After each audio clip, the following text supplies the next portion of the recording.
Hey everybody, welcome back to a Trades and Gains Tool Time. I'm your host, Max Pitts. Today we're going to be going over the Tradytics Darkpool Market Dashboard. Now diving straight into this, the top part up here is going to show us our Darkpool Insights summary. So this first ticker here is showing us that SPY had a total inflow of about 10.15 billion, which is going to show you the sentiment of the active traders trading SPY.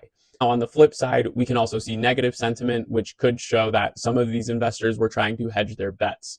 And finally, in the third, we can see over here that financials was leading the inflows at 18.28 billion, which might be due to upcoming catalysts like Fed rate decisions or economic data releases. Large inflows into a sector often precede price action as institutional investors position themselves for expected moves.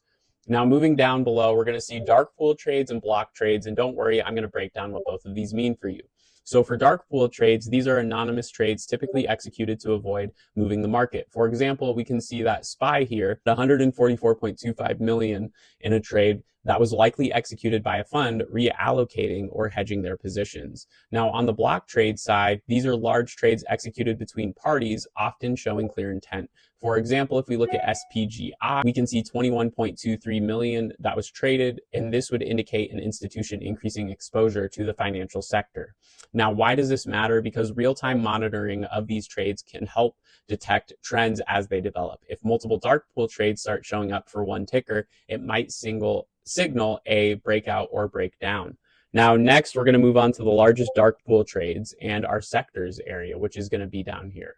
So the largest trades and why they matter. The largest trades reveal where the big money is focusing, like stocks that we can see here of VU, VV, Microsoft, NVIDIA, V, etc., consistently ranking high, indicating heavy institutional activity. NVIDIA, for example, has seen significant drop in inflows recently, down about 71.51%, potentially signaling profit taking after a major rally. Now, our sector rally, when we're looking at this, we're going to see the sector net amount chart, which is going to show whether money is moving in or out of a sector. For instance, if we look at financials, we can see that positive inflows, but with significant outflows in specific stocks might reflect repositioning. And with technology, a mixed picture with negative net amounts suggesting some tech names are being sold off after recent gains.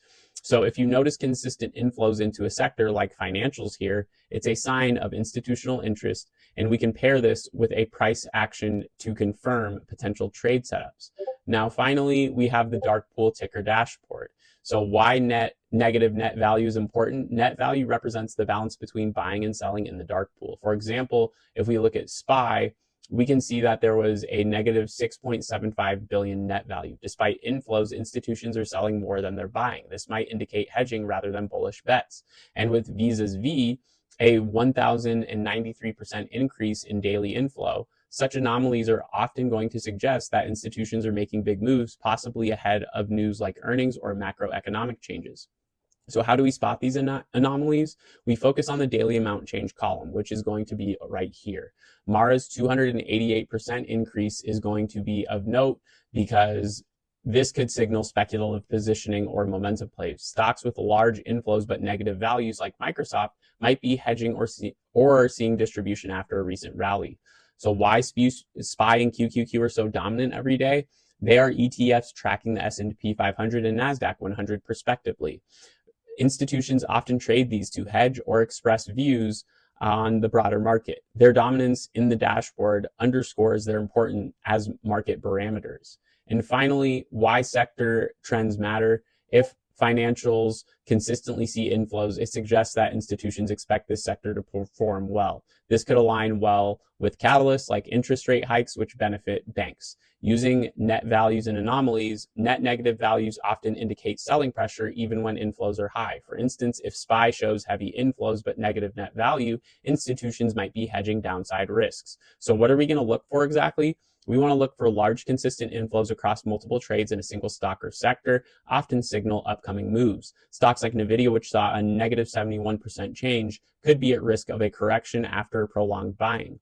So the dashboard doesn't just display numbers, it's a decision-making tool. Combining dark pool insights with your broader analysis like technical charts or news gives you a well-rounded perspective.